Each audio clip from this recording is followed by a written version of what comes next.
Can you please sit down? Can you show me, everyone, how you can sit? Sit. Sit. Sit. Look at that. He's a genius. If anyone's watching this, that means that somehow I've made it into the studio and I'm doing a second record for Death Clock. Basically, when the show was pitched, I said, hey, this is kind of a cool thing.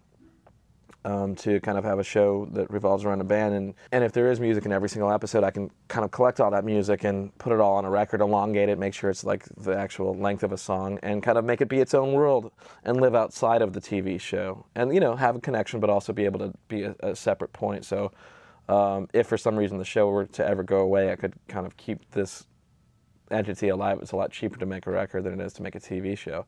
One of the coolest things I think about the live shows, you get to see how you get the metal audience, and then you also get this whole new audience of people who are very curious about metal and just know the show. It's really fun to see the audience know the words to the songs and to take it for what it's worth. Take it as fake seriously as you want to, or get excited about it, or you can point and laugh. It doesn't matter. It's just like a Disneyland ride, but with murder, and that's what the live show should be.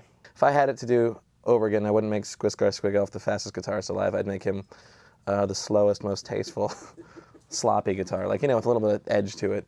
That's a little bit easier to do. But the fast stuff is like, oh boy, here we go. Why did I do that?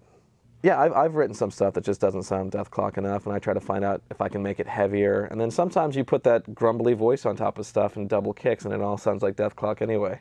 I think it's easier to do that than it is to sing high notes. So I think your voice is actually relaxed more in the lower register than it is in the higher register. So, and I'm not singing that loud. That's the other thing.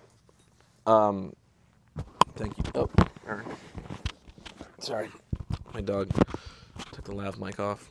This is what he hates lav mics. This dog. This dog is almost 6 years old, and he prances around like a puppy who just like where am I? How's this gonna work out? You're 6 years old. This is how a 1-year-old behaves. And what I do sometimes is I'll just have a whole bunch of music. I'm like, here's a riff, let's repeat that for 8 times, and I'll go to something else, and then go to something else, and I guess at this point I'll figure out what I'm going to do on top of this later, because that's usually what really makes the song. You have to have a solid track and all that stuff that makes sense in its own logic, but all the personality really comes through once you start layering and overdubbing, lead guitars, and I like to harmonize a lot of guitars, and I like to put on a lot of keyboard tracks that they're kind of there, they're kind of more textural, you can't really hear them sometimes, but they definitely make the track bigger. And that's been the fun thing, is doing this whole thing, is just learning about kind of recording a lot more, learning about how a studio actually works. But to be honest, the whole reason I do this show is for that guy right there. To buy him dog food. Yeah, to make him happy, and he is such a spoiled animal, and I really should have thought twice before getting him, even though I do love him, kind of.